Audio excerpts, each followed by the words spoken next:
What is going on, everyone? Welcome again to Brailsford's Rides for another 2003 Toyota Sequoia video. In today's video, we've been having some issues with tire wear. I should have made a bigger video before this, but we've been wearing out on the inside edges of both my tires, and so we're getting some new tires put on and we're going to get an alignment. But before we do that, we're taking care of some things. We already went ahead and swapped out the bushings for the rack and pinion along with the bushings for the sway bar. The sway bar itself, there's a nut, there's a bolt up, you have to come in from the top and remove this link cover here, and that gives you access. It's pretty simple. I didn't bother making a video on that, but we will make a video on the sway bar end links today. And this is a real simple exchange here. So what we're gonna need for this video is you're gonna need a 14mm up top and an 18mm down below. And we're gonna go ahead and start by backing off the top. She's not wanting to come, so we're gonna go ahead and get our torque bar.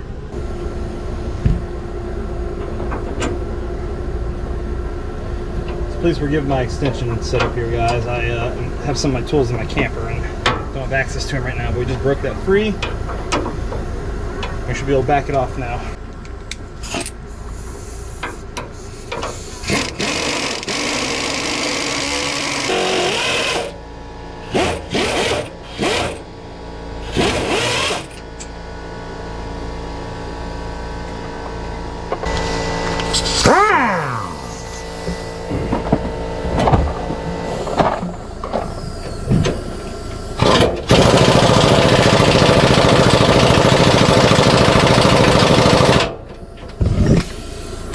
So what might happen, guys, when you're working on this piece is this little linkage will actually free spin. So what we're going to do is we're going to get a set of vice grips on it and bronc her down there.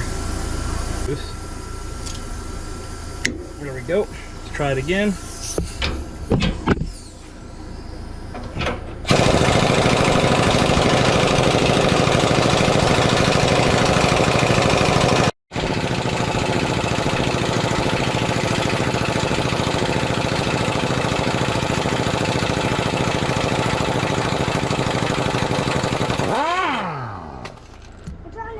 And there it's off. Your pry bar.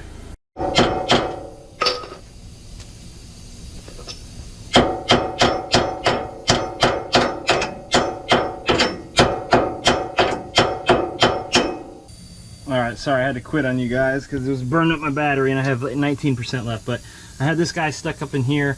And you do have to have both sides of the car jacked up to kind of free up the tension on the bottom there. That one came free after that. And then I just had to hit on the side of this with a hammer and it exploded apart and fell down here. So now we're gonna go ahead and get our new sway bar end link installed. I'm gonna go ahead and feed it through the top bushing, put the new bushing on. Oops, dropped it. Put that on top and loosely tighten the nut. Okay, now we'll feed the bottom part through. It's in. You put your washer on the back. Your washer on the back, and go ahead and start tightening down the nut.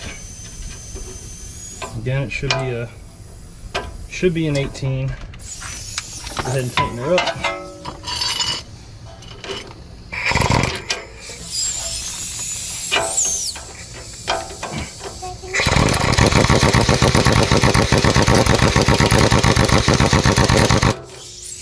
And you might actually have to, there's a backing nut here I'm gonna have to hold to tighten down. Alright, so we're gonna use the 18mm wrench to hold the inside, and then we're gonna come up behind it.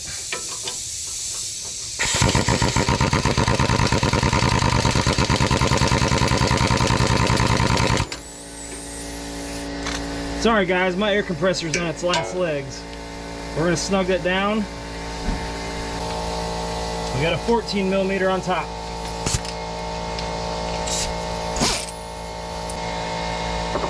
Might have become a 16. Yep, that's a 16 now.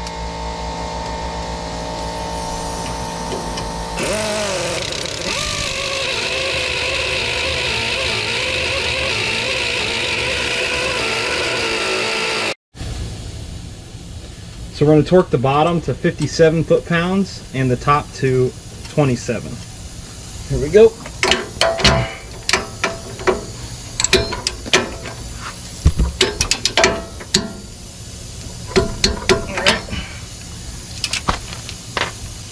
And again, the top to 27.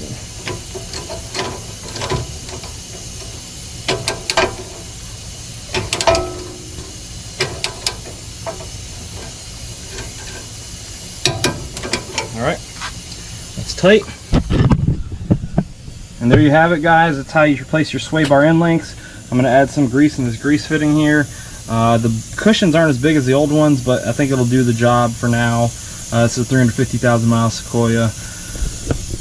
But if you enjoyed that video, please click the like button down below. Don't forget to subscribe. Check out my other Toyota Sequoia videos that are also pertinent to your first gen Toyota Tundras. Let me know what you guys want to see me work on next. Let me know in the comment down below if this helps you out. But that's all I got for today's video. You guys stay blessed, stay safe. See you next time on Brailsford Rides for more Toyota Sequoia, box body, and Boss 302 content. Stay blessed, stay safe. Peace.